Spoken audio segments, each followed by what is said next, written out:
स्वागत है smart class के यूट्यूब चैनल पर। देखिए, आज के टॉपिक में हम लोग बात करेंगे विश्व में बहने वाली मुख्य नदियों के बारे में। देखिए, विश्व में ऐसे कहा जाए तो बहुत सारी नदियाँ बहती हैं, लेकिन जो मुख्य नदियाँ हैं उसके जाल को आज हम लोग समझेंगे और ये जानेंगे कि कौन नदी कितनी दूरी तक अपना जो बहाव है वो तय करती है, और साथ ही साथ ये जानेंगे कि उनकी मुख्य जो क्षेत्र है वो कहाँ कहाँ तक है। देखिए, वर्ल्ड मैप के अनुसार यदि हम लोग फॉलो करें तो सबसे पहले ये जान लेते हैं कि कौन कौन से देश या कौन कौन से महाद्वीप जो हैं वो हर क्षेत्र में पाए जाते हैं। तो सबसे पहले हम लोग ये जानते हैं कि कौन कौन से महाद्वीप है, क्योंकि इससे आपको ज़्यादा जानकारी मिलेगी कि हम लोग किस महाद्वीप में कौन से नदियों को पहले जानते हैं। उदाहरण के लिए सबसे पहले यहाँ नॉर्थ अमेरिका है, उसके बाद नीचे साउथ अमेरिका है, फिर ये पूरा जो है अटलांटिक ओशन है, इधर आप ग्रीनलैंड को ले सकते हैं। फिर अगर इस साइड में आए जो एशिया यूरोप का साइड होता है तो ये यूरोप है, ये वही यूराल पर्वत है जो यूरोप को एशिया से अलग करता है। और इधर जो जाते हैं तो यहाँ पर हमें एशिया महाद्वीप दिखता है, ये हमारा प्यारा भारत। और साथ ही साथ इधर कुछ छोटे छोटे जो है महाद्वीप है, देश हैं, जैसे यहाँ ऑस्ट्रेलिया हो गया, और इस साइड में हमारा साउथ अफ्रीका का क्षेत्र आ जाता है। अब हम लोग ये जानेंगे कि किन महाद्वीपों में, किन देशों में कौन कौन सी नदियाँ निकलती हैं। तो शुरुआत करते हैं हम लोग एशिया महादेश से, क्योंकि हम लोग एशिया में रहते हैं और इससे सबसे पहले हमें कुछ महत्वपूर्ण जानकारियाँ मिलेगी कि एशिया में कौन कौन से जो नदी है वो बहती है। देखिए, यदि शुरू से देखा जाए तो हम लोग शुरुआत करते हैं मेकोंग से। देखिए, मेकोंग, यांगसी और हुआंगहो, ये तीन नदियाँ जो हैं ये एशिया की सबसे किनारे वाली नदी हैं। और यदि देखा जाए तो यहाँ पर यांगसी नदी जो है ये एशिया की सबसे बड़ी नदी है। यांगसी नदी को एशिया की सबसे बड़ी नदी कहा जाता है। जिस तरह गंगा जो है वो भारत की सबसे लंबी नदी है, उसी तरह यांगसी जो है वो पूरे एशिया की, पूरा एशिया जो महाद्वीप है इसका सबसे लंबा नदी माना जाता है। इसकी जो टोटल लंबाई है या कुल लंबाई है 6300 किलोमीटर है। कई बार आपको कई जीके की किताब में या कई सारे बुक्स में 5770 ऐसा कुछ मिलेगा, लेकिन एक्यूरेट जो आज आप बोल सकते हैं अपडेटेड चीज़ है उसके आधार पर यांगसी जो है वो 6300 किलोमीटर तक फैली हुई है। उसके बाद ये नदी जो है ये चाइना के क्षेत्र में आता है। सेम उसी तरह इसके जस्ट ऊपर में, मतलब देखिए ये जो मैंने डैश दिया हुआ है, ये जितने सारे आपको डैश दिख रहे हैं ये सभी नदी हैं, ये सभी अलग अलग नदी हैं। और इनका जो बोल सकते हैं जहाँ से ये उत्पन्न हुई है उस एरिया को मैंने थोड़ा गोल किया हुआ है, तो इसको आप गौर करिएगा। अब जो दूसरी नदी है जो यांगसी के जस्ट ऊपर आती है वो है हुआंगहो नदी। देखिए, हुआंगहो नदी बहुत इंपॉर्टेंस रखती है, बहुत एग्जाम्स में पूछे जाते हैं और क्वेश्चन इनसे ये आता है उदाहरण के लिए कि हुआंगहो नदी क्यों प्रख्यात है। तो देखिए, अगर ऐसा क्वेश्चन आपको पूछा जाए तो आप इसमें बहुत सिंपल आंसर दीजिएगा कि हुआंगहो नदी वही नदी है जिसके बोल सकते हैं कि छोर पर या जिसके किनारे में चीन का विकास हुआ। हुआंगहो नदी के किनारों पर चीन का विकास हुआ है, और यही नदी जो है इसे पीली नदी भी कहते हैं, क्योंकि हुआंगहो नदी के किनारे वाले जो भाग है वहाँ जो मिट्टी पाई जाती है उसका रंग पीला होता है, और पीले होने के कारण इसका जो जल होता है वो भी पीला होता है, इसी कारण इसे पीली नदी कहा जाता है। और हुआंगहो नदी का जो कुल दूरी है वो ये 5464 किलोमीटर की दूरी तय करती है। 5464 किलोमीटर की दूरी हुआंगहो नदी तय करती है। यही वो हुआंगहो नदी है जिसके किनारे चीन बसा हुआ है, और चीन का जो पूरा बोल सकते हैं फैलाव था, जिस तरह सिंधु सभ्यता या सिंधु नदी के किनारे हमारा देश जो था फला फूला या हड़प्पा सभ्यता विकसित हुई ना, उसी तरह से बोल सकते हैं हुआंगहो नदी के किनारे चीन का विकास हुआ है। तो अब अगला जो नदी है वो है मेकोंग। देखिए, मेकोंग इम्पोर्टेंस इसलिए रखता है क्योंकि ये नदी जो है ये बोल सकते हैं ज़्यादा क्षेत्रों से होकर गुजरती है, जिसमें थाईलैंड है, लाओस है, वियतनाम है, जो पूर्वी वियतनाम है वो क्षेत्र आते हैं। और इन क्षेत्रों से ये नदी लगभग 4350 किलोमीटर की दूरी तय करती है। ये तिब्बत से होते हुए मेकोंग जो है, मेकोंग जो नदी है ये तिब्बत से होते हुए थाईलैंड, लाओस, वियतनाम से बहते हुए ये बोल सकते हैं पैसिफिक ओशन में जाके मिलती है। और ये नदी जो है ये एशियान देशों की, या बोल सकते हैं एशियान देशों का सबसे बड़ा बोल सकते हैं पावरफुल नदी माना जाता है। अगला जो नदी है, यदि हम लोग देखें नीचे के साइड में जो एशियान देश है जितने भी, जिसमें म्यांमार आते हैं, उन देशों में जो मुख्य नदी है उसमें सालबिन है और इरावदी है। देखिए, मेकोंग नदी जो है, एक पहले ये जान लीजिए, मेकोंग नदी को म्यांमार की जीवन रेखा कहा जाता है। जिस तरह भारत की गंगा नदी जो है वो भारत की जीवन रेखा है, उसी तरह मेकोंग नदी जो है वो म्यांमार की जीवन रेखा कही जाती है और इसकी कुल दूरी कितनी है, ये कितनी दूरी तक तय होती है, 4350 किलोमीटर। उसके बाद उसी की कुछ सहायक नदियां हैं जिसमें इरावदी और सालबिन है। ये दोनों नदियां जो है वो एक इम्पोर्टेंस रोल अदा करती हैं आसियान देशों के, बोल सकते हैं जितनी भी कृषि प्रक्रिया है उसमें। तो एक तरह से इरावदी जो है वो 2288 किलोमीटर यानी 2288 किलोमीटर का दूरी तय करता है। सालबिन जो है वो लगभग 1125 किलोमीटर की दूरी तय करती है और ये दोनों फिर वापस जाके इंडियन ओशन में और एक पैसिफिक ओशन में जाके मिल जाती है। अब जो है अगर नीचे की तरफ आए, देखिए नीचे की तरफ अगर हम लोग आते हैं तो यहाँ हमें ऑस्ट्रेलिया मिलता है और ऑस्ट्रेलिया की दो मुख्य नदियाँ हैं। ये दो नदियों के बीच की दूरी काफ़ी कम है। अगर गौर करा जाए तो ऑस्ट्रेलिया जो है एक बोल सकते हैं कि ऐसा क्षेत्र है जहाँ का अधिकतर भाग जो है वो सूखा हुआ है। वहाँ की अधिकतर भूमि जो है वो बंजर है, या बंजर तो नहीं बोल सकते लेकिन सूखी हुई है। और उसके बावजूद भी यहाँ दो नदियाँ बहती हैं, एक है मरे और दूसरा है डार्लिंग। इसकी दो नदियाँ क्या है, मरे और डार्लिंग। यहाँ डार्लिंग से ये अर्थ नहीं है कि यहाँ पर किसी का से प्यार था इसको तो उस प्यार के कारण अपना क्या बोल सकते हैं दिलरुबा के लिए डार्लिंग वर्ड का यूज नहीं किया गया है। ये नदी का नाम ही डार्लिंग है और एक है मरे, तो याद रखिएगा जिसका डार्लिंग है वो मरे। तो इस तरह से आप ऑस्ट्रेलिया की दो मुख्य नदी का नाम याद रख सकते हैं। अगला जो है यदि हम ऊपर की ओर जाएं, देखिए ऊपर की ओर अगर जाते हैं तो हमें दो नदी रूस की मिलती है जिसमें एक लीना है और दूसरा येंसी है। देखिए रूस में भी और नदियां हैं लेकिन मुख्य रूप से दो नदी है जिसमें लीना को और येंसी को रखा गया है। ये दो नदियां बहुत ही बोल सकते हैं इंपॉर्टेंस रोल अदा करती हैं रूस के लिए, क्योंकि इन दोनों नदियों के द्वारा बहुत अधिक मात्रा में व्यापार होता है रूस का कई देशों के साथ। जब बोल सकते हैं दूसरा विश्व युद्ध हो रहा था उस समय लीना और येंसी नदी जो थी वो बहुत ही बड़ा स्रोत था यूरोप के देशों को इस क्षेत्र से आने के लिए, जो वो आर्कटिक ओशन से होके आते थे।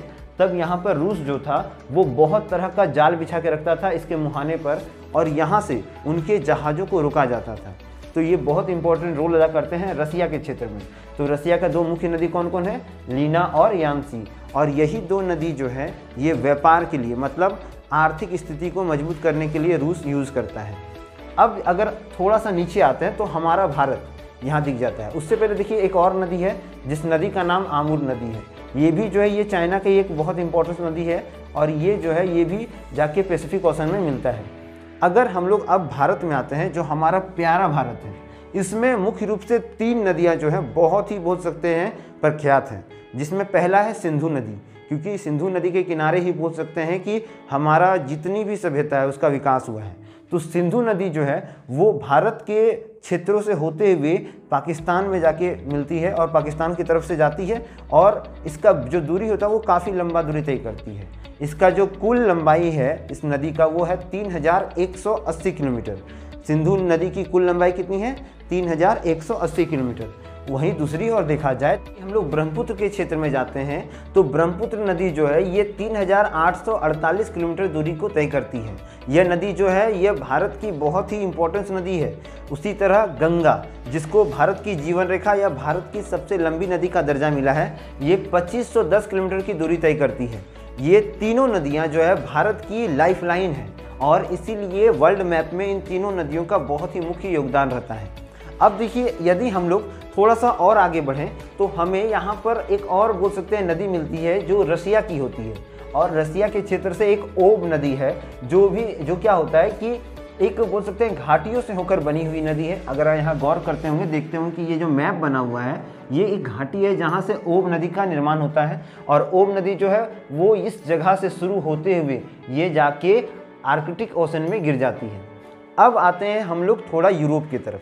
अगर यूरोप के क्षेत्र में आए तो यूराल पर्वत पार करने के बाद यहाँ पर जस्ट यूराल पर्वत के थोड़ी ही दूर बाद वोल्गा नदी का क्षेत्र आता है जो 3600 किलोमीटर की दूरी को तय करती है। वोल्गा नदी 3600 किलोमीटर की दूरी तय करती है। साथ ही साथ ये नदी जो है ये एक तरह से फिर से बहाव के बाद आर्कटिक महासागर में गिर जाती है।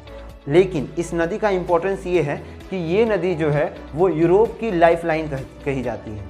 साथ ही साथ यूरोप की दो नदियाँ जो हैं वो उसकी लाइफलाइन है। पहला तो वोल्गा नदी, क्योंकि इस क्षेत्र में खेतीबाड़ी ज़्यादा होता है, ज़्यादा ये लोग कृषि करते हैं यहाँ पर यूरोप के लोग, और अधिकतर मात्रा में ज़्यादा आपको जो फसल मिलेगा वो वोल्गा क्षेत्र में मिलेगा। वहीं दूसरी ओर जो है वो आपका एक राइन नदी है। उसके बाद राइन की जो सहायक नदी है, या बोल सकते हैं राइन के बगल में जो एक नदी है वो है टेम्स नदी। अच्छा, यूरोप में ही एक और नदी है जिसका नाम है डेन्यूब। देखिए, डेन्यूब सबसे इंपॉर्टेंट नदी क्यों माना जाता है? मैंने अभी आपको बताया कि दो नदियां यूरोप की बहुत मुख्य हैं, जिसमें एक जो था वो वोल्गा था और दूसरा अब है डेन्यूब। डेन्यूब इसलिए ज़्यादा बोल सकते हैं इंपॉर्टेंस रखता है क्योंकि इसी नदी के द्वारा जो पूरा यूरोप है अपने बिजनेस को करता है। पूरा यूरोप का जो बिजनेस है वो डेन्यूब नदी के आधार पे होता है। और उसके कुछ सहायक नदियां में सीन नदी है जो उसकी सहायक नदी है, फिर राइन नदी है जो यूरोप की नदी है, टेम्स जो है ये भी यूरोप की नदी है। तो यूरोप की मुख्य रूप से 4 नदी हुई जो बहुत इंपॉर्टेंट रोल अदा करती हैं, जिसमें से वोल्गा और डेन्यूब जो है ये नदी जो है ये बहुत ही बोल सकते हैं इंपॉर्टेंस होता है, क्योंकि वोल्गा नदी जो 3600 किलोमीटर की दूरी तय करती है, ये कृषि क्षेत्र में बोल सकते हैं कि कृषि क्षेत्र में यूरोप का बहुत बड़ा एक जीवनदाता है, जबकि डेन्यूब नदी जो है आर्थिक रूप से यूरोप को बहुत ही मजबूत करता है। मतलब कि यूरोप में जितना भी व्यापार होता है जो जल या जल मार्ग द्वारा होता है वो टोटल डेन्यूब नदी के द्वारा होता है। अब देखिए, यदि हम लोग यूरोप से जस्ट नीचे आए जहाँ पर हमें अफ्रीका दिखता है, तो अफ्रीकी क्षेत्र में जितनी भी नदी है उसमें मुख्य नदी जो है नाइजर को माना जाता है। नाइजर वो नदी है जो एक तरह से अफ्रीका को एक बोल सकते हैं कि अन्य देशों से जोड़ने का काम करता है। मतलब यदि अफ्रीका को अमेरिका के साथ जोड़ना है या किसी भी देश के साथ जल मार्ग द्वारा जोड़ना है तो वहाँ पर नाइजर नदी बहुत ही मुख्य भूमिका अदा करती है।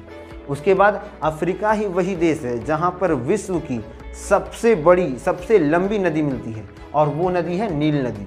नील नदी पूरे विश्व की सबसे लंबी नदी है और इसी नदी के किनारे मिस्र का सभ्यता विकसित हुआ था। यही नदी है जिसके किनारे मिस्र की सभ्यता विकसित हुई थी। यदि हम लोग गौर करें तो नील नदी के क्षेत्र में नील नदी को बनाने वाली 2 नदियां हैं। नील नदी जो है ये विक्टोरिया झील से शुरू होती है। अगर गौर किया जाए तो नील नदी जो है विक्टोरिया में 2 तरह के नदियों से बना हुआ एक नदी है। फिर से मैं बता रहा हूँ, नील नदी का जो क्षेत्र है वो उसका निर्माण या नील नदी का निर्माण जो है 2 नदियों से होता है, जिसमें विक्टोरिया झील से श्वेत नील का निर्माण होता है और एक नीली नील या आप बोल सकते हैं नीली नील नदी का निर्माण होता है। यहाँ 2 नदियाँ हैं, एक श्वेत नील है और दूसरा नीली नील नदी है। इन दोनों से मिलकर के मुख्य नील नदी का निर्माण होता है जो 6090 या 6690 किलोमीटर की दूरी तय करती है। देखिए, कहीं कहीं पर आपको 6090 भी मिलेगा और कहीं कहीं पर 6690 मिलेगा, लेकिन अपडेटेड चीज़ के आधार पर या विकिपीडिया और गूगल्स के आधार पर 6690 किलोमीटर की दूरी नील नदी तय करती है। और ये इस दूरी को तय करने के बाद भूमध्य सागर में जाकर मिल जाती है। यह नदी जो है ये अफ्रीका की जीवन रेखा भी है, क्योंकि इसी क्षेत्र में बहुत सघन मात्रा में खेती होती है। बहुत ज़्यादा मात्रा में अफ्रीकन कंट्रीज़ जो होती है वो यहाँ पर खेती करती है और यहाँ इसके किनारे बहुत सारे देश बसे हुए हैं। अभी हाल फिलहाल में बहुत कुछ इससे घटनाएं हुई थी, जैसे कि जब लॉकडाउन लगा था या जब बहुत ज़्यादा मात्रा में कोरोना फैला था, तो उस समय ये नदी के क्षेत्र में कोई भी जहाज़ को बोल सकते हैं कि तैरने के लिए या किसी भी जहाज़ का परिवहन इस क्षेत्र में पूरी तरह बाधित कर दिया गया था, रोक दिया गया था। और ये नदी जो है ये अफ्रीका की डेडलाइन रिवर भी कहलाती है, क्योंकि जब बोल सकते हैं कि बहुत ज़्यादा मात्रा में वर्षा होती है तो ये नदी बाढ़ का रूप ले लेती है और इससे बहुत सारे क्षेत्र नष्ट हो जाते हैं। अब देखिए, ये श्वेत नदी और नील नदी जो है ये दोनों छोटी छोटी नदियाँ हैं जो विक्टोरिया झील में मिलती हैं। और क्या होता है कि यहाँ से मुख्य नील नदी का निर्माण होता है। यदि उसके समीप हम लोग जाएँ या दूसरी तरफ जाएँ तो यहाँ पर आपको एक और नदी मिलेगी जिसका नाम है कांगो। देखिए, कांगो नदी की मुख्य विशेषता क्या है? सबसे इम्पोर्टेंट विशेषता ये है कांगो नदी का कि ये 2 विषुवत रेखा को क्रॉस करती है। विषुवत रेखा मतलब वर्ल्ड लाइन। मतलब कांगो वो नदी है जो विषुवत रेखा को 2 बार काटती है। मतलब कि जहाँ से इसका शुरुआत होता है वापस ये टर्न ओवर होकर के 2 बार विषुवत रेखा को काटती है। और इसी कारण कांगो नदी जो है बहुत घनी क्षेत्र वाली एक नदी है। ये नदी जो है अधिक मात्रा में विद्युत का उत्पादन करती है और भारी मात्रा में यहाँ पर इलेक्ट्रिसिटी जनरेट होता है। बहुत भारी मात्रा में यहाँ पर विद्युत का निर्माण होता है। वहीं दूसरी ओर जाएं तो इसके नीचे में मतलब साउथ अफ्रीका के नीचे साइड में आपको लिम्पोपो नदी मिलेगा। लिम्पोपो नदी भी सेम एक बोल सकते हैं गुण वाला नदी है, या इसका भी एक गुण ये है कि ये कर्क रेखा को 2 बार काटती है, या आप बोल सकते हैं कि कैंसर लाइन को 2 बार काटने वाली जो नदी है वो लिम्पोपो है। और विषुवत रेखा को 2 बार काटने वाली नदी जो है वो कौन है? कांगो नदी है। तो इस तरह से साउथ अफ्रीका में जो नदियां हैं वो अपना मुख्य भूमिका निभाती है और उनका क्या क्या कुछ विशिष्ट गुण था वो मैंने आपको बताया। देखिए, नाइजर नदी को पामटेक नदी भी कहते हैं क्योंकि इसको वहाँ पर यानी साउथ अफ्रीका क्षेत्र में या अफ्रीका क्षेत्र में इसे पामटेक नदी कहा जाता है। अगर आपको कभी एग्जाम्स में क्वेश्चन पूछा जाए कि पामटेक किस नदी का उपनाम है तो आप वहाँ नाइजर यूज कर सकते हैं। यहाँ पर क्वेश्चन पूछा जाए कि नील नदी को निर्मित करने वाली या बनाने वाली कौन दो नदियाँ सहायक है इसकी, तो वो है श्वेत नील और एक है नीली नील। तो ये दोनों क्वेश्चन मिल जाएगा। एक क्वेश्चन ये मिलेगा कि नील नदी का जो निर्माण है वो किस झील के किनारे होता है या किस झील से होता है, तो वो हो जाएगा विक्टोरिया झील। अब देखिए, आगे हम लोग जानते हैं कि साउथ अमेरिका में कौन कौन सी मुख्य नदियाँ हैं। यदि देखिए गौर किया जाए तो साउथ अमेरिका जो है वो बहुत ही बोल सकते हैं कि एक तरह से पर्वतीय क्षेत्र में आ जाता है, क्योंकि इस क्षेत्र को आप अगर देख रहे होंगे तो ये क्षेत्र जो है इंडीज पर्वतमाला है। ये क्षेत्र इंडीज पर्वतमाला है और इंडीज पर्वतमाला का जो एक पहला गुण है ये कि यहाँ पर अमेजन घाटी उपस्थित है और अमेजन जो है एक बहुत घना जंगली क्षेत्र है। आपको पहले की वीडियो में मैंने बताया कि अमेजन कितना ज़्यादा बोल सकते हैं इंपॉर्टेंस रोल अदा करता है पूरे पृथ्वी के सभी देशों के लिए, क्योंकि ये बहुत अधिक मात्रा में ऑक्सीजन का निर्माण करता है यहाँ, क्योंकि यहाँ पेड़ों की संख्या बहुत ज़्यादा है। अब अमेजन जो नदी है यहाँ पर वो अमेजन घाटी से होकर बनती है। मतलब क्या कि इंडस पर्वत जो इंडस पर्वतमाला है यह पूरे एशिया नहीं पूरे वर्ल्ड का सबसे लंबा पर्वतमाला है। जैसे भारत का सबसे या विश्व का सबसे ऊंचा पर्वतमाला कौन है, माउंट एवरेस्ट है। उसी तरह सबसे लंबा जो पर्वतमाला है वो विश्व का इंडीज पर्वतमाला है। तो इंडीज पर्वतमाला में अमेजन नदी जो है वो बहती है और ये अमेजन नदी जो है ये वापस बोल सकते हैं कि बहुत लंबी दूरी तय करते हुए महासागरों से आकर मिलती है। उसी तरह अमेजन नदी जो घाटी है यहाँ पर जहाँ से ये नदियाँ बहती है यहाँ पर बहुत अधिक मात्रा में बोल सकते हैं जीव जंतु हैं और यही वो नदी है जो विश्व में सबसे अधिक जीवधारियों का पोषण करती है।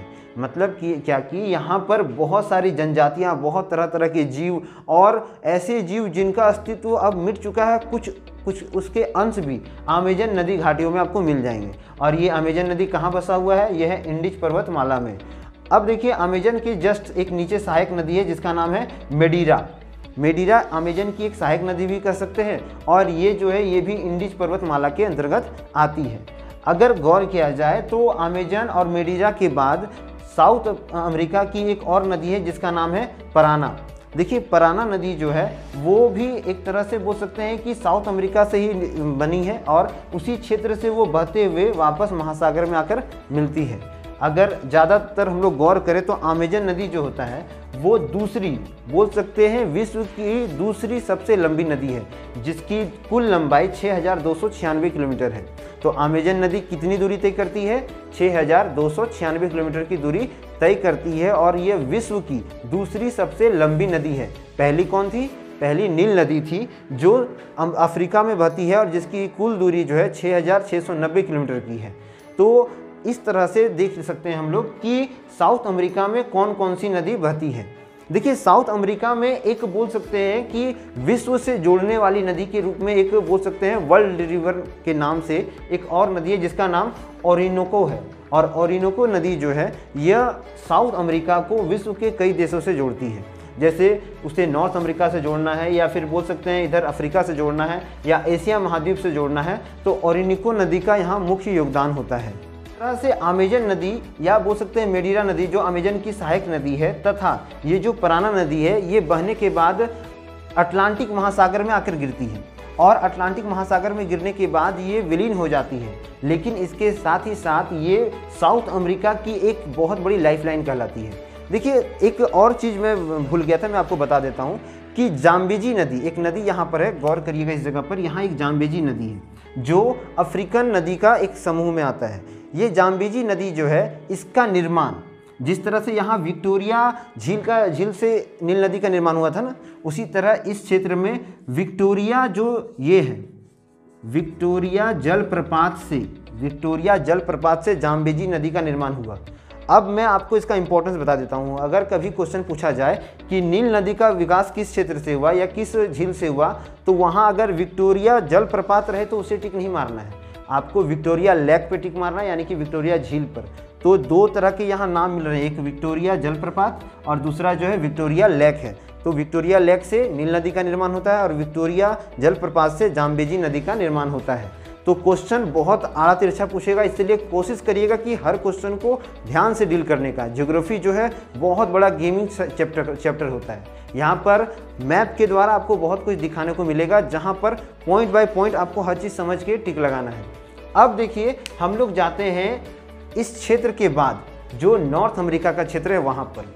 यदि नॉर्थ अमेरिका में जाए तो यहाँ पर भी हमें नदियों का बहुत बड़ा जाल मिलता है। देखिए हमारी पूरी पृथ्वी में जितनी भी जगह पर मनुष्य सभ्यता है वो हर जगह नदियों के क्षेत्रों में आता है, क्योंकि मानव का विकास नदियों के किनारे ही हुआ है और नदियों के किनारे होने के कारण ही मानव जो है आज बहुत आगे बढ़ रहा है। हमारी कृषि पद्धति और जितने भी कार्य हैं वो सभी नदियों से जुड़ा हुआ है। इसलिए पूरे विश्व में जहाँ भी मानव बस्तियाँ आपको मिलेगी सभी नदियों के किनारे ही विकसित हुई है।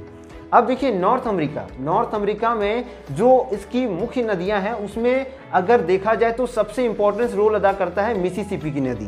देखिए मिसिसिपी एक ऐसी नदी है जो 3766 किलोमीटर की दूरी तय करती है और ये नदी जो है ये नॉर्थ अमेरिका की सबसे लंबी नदी है तथा मिसिसिपी को ही इसकी लाइफलाइन कहा जाता है। किसकी? नॉर्थ अमेरिका की। और मिसिसिपी की दो सहायक नदियां हैं जिसमें मिसौरी और दूसरा टेनिस जो है ये इसकी दो सहायक नदियां हैं। देखिए मिसिसिपी का जो डेल्टा का निर्माण होता है जहाँ पर मिसौरी और टेनिस मिलती है वहाँ का जो डेल्टा है उसमें एक बोल सकते हैं कि एक क्वालिटी ये है कि ये डेल्टा का आकार जो है वो पक्षियों के पंजे के जैसा होता है, इसलिए इसे एक तरह से फूट ऑफ बर्ड्स के नाम से भी जाना जाता है। तो मिसिसिपी का ये जो क्षेत्र है जहाँ पर इसका डेल्टा का निर्माण होता है उस क्षेत्र को फूट ऑफ बर्ड्स के नाम से भी जाना जाता है। अब देखिए यहाँ पर जो टेनिस नदी निकलती है ये वापस बोल सकते हैं कि नीचे की ओर बहते हुए बे ऑफ मैक्सिको या मैक्सिको की खाड़ी में आकर मिलती है और ये जो मिसिसिपी नदी है यह बहते हुए अटलांटिक ओशन में जाकर गिरती है। यदि इसके जस्ट ऊपर जाएं तो देखेंगे हमें मिलता है ये कि सेंट लॉरेंस नाम की नदी जो है वो भी जो है मिसिसिपी नदी को कुछ हद तक सहायता करती है या मिसौरी से जाके मिलने का प्रयास करती है, लेकिन कई कई जगह पर इनका जो दिशा है वो बदल जाता है। जिस तरह भारत में कोसी नदी जो है वो बहुत बार अपनी दिशा को बदलती है और एक तरह से डेड रिवर के नाम से जाना जाता है, उसी तरह सेंट लॉरेंस को भी डेड रिवर के नाम से जाना जाता है। तो इसका कारण क्या है कि ये इसकी दिशा कभी भी बदल जाती है। जब भी जल का स्तर बढ़ता है या जब भी मानसून का क्षेत्र होता है या जब बहुत ज़्यादा मात्रा में बारिश होती है तो सेंट लॉरेंस नदी जो है वो अपनी दिशा बदल लेती है। इसी कारण इसे डेड रिवर कहा जाता है। कहाँ का? नॉर्थ अमेरिका का। उसके बाद कुछ आगे जाएं तो हमें यहाँ सेंट लॉरेंस के बाद नेल्सन जो नॉर्थ अमेरिका का ही एक मुख्य नदी है जो नॉर्थ अमेरिका के अंदर ही बोल सकते हैं बहती है और यहीं पर ख़त्म हो जाती है। यदि थोड़े से ऊपर जाए तो आर्कटिक क्षेत्र से सटी हुई एक नदी है जिसका नाम मैकेंजी है जो बोल सकते हैं कि बहते हुए आर्कटिक महासागर में गिरती है। ये नदी जो है ये नॉर्थ अमेरिका के बहुत साइड में है और इस नदी का जो क्षेत्र है वो अलास्का के क्षेत्र में आता है और इस नदी का क्या नाम है? एक तरह से मैकेंजी वो नदी है जो आर्कटिक महासागर में जाके गिरती है और ये कहाँ पाई जाती है? ये अलास्का क्षेत्र में पाई जाती है। उसके जस्ट नीचे कोलंबिया एक नदी है जो बहती हुई बोल सकते हैं ये भी एक तरह से पैसिफिक ओशन में जाकर के गिरती है। उसके जस्ट नीचे रेड नदी है जो नॉर्थ अमेरिका के अंदर आती है और इसकी जो कुल दूरी ये तय करती है ये 1149 किलोमीटर की दूरी को तय करती है। साथ ही साथ यदि कुछ और क्षेत्र में हम लोग जाएं तो हमें यहाँ पर बहुत सारे ऐसे कई नदियों का जाल मिल जाएगा जो नॉर्थ अमेरिका के लिए बहुत इंपॉर्टेंट रोल अदा करते हैं। देखिए नॉर्थ अमेरिका में जो 70% कृषि होता है वो मिसिसिपी नदी के किनारे होता है, इसलिए इसको बहुत अच्छा से आपको दिमाग में रखना है कि मिसिसिपी जो है वो नॉर्थ अमेरिका की जीवन रेखा है। तो देखिए इस तरह से आज हम लोगों ने जाना कि कौन नदियाँ विश्व में कहाँ कहाँ बहती है और किन किन महासागरों से मिलती हैं। देखिए अधिकांशतः बहुत सारी नदियाँ हैं लेकिन जो मुख्य नदियाँ था मैंने उनके बारे में आपको बताया है। अगर कोई नदी छूट गया है तो हो सके उसका जो ज़्यादा क्वालिटी या ज़्यादा गुण नहीं होने के कारण इस लिस्ट में वो नहीं है, लेकिन जितनी भी नदियों को बताया गया है ये सभी कंपटीशन लेवल को टक्कर देने वाली नदियों का क्वेश्चंस था जिसको मैंने आपको बताया है। जितना हो सका मुझसे उतना जानकारी मैंने आप तक इसके लिए पहुंचाया। तो आशा करते हैं कि ये पूरा वीडियो जो आपको नदियों के बारे में, वर्ल्ड रिवर्स के बारे में जानकारी देने का था, समझ में आ चुका होगा। अगर इसमें कुछ भी आपको त्रुटि है तो दोबारा आप इसको देखिए, ताकि आपका जो संदेह है वो ख़त्म हो जाए। क्योंकि बच्चे जब एक बार देखते हैं तो उनको बहुत कुछ समझ में आता है, दूसरी बार आप देखिएगा तो एक गैप के बाद आपको बहुत कुछ समझ में आना शुरू हो जाएगा। तो आशा करते हैं कि ये पूरा वीडियो आपको समझ में आ गया होगा। मिलेंगे हम लोग अगले वीडियो में, तब तक के लिए चैनल को लाइक करें, शेयर करें, सब्सक्राइब करें। वंदे मातरम, भारत माता की जय।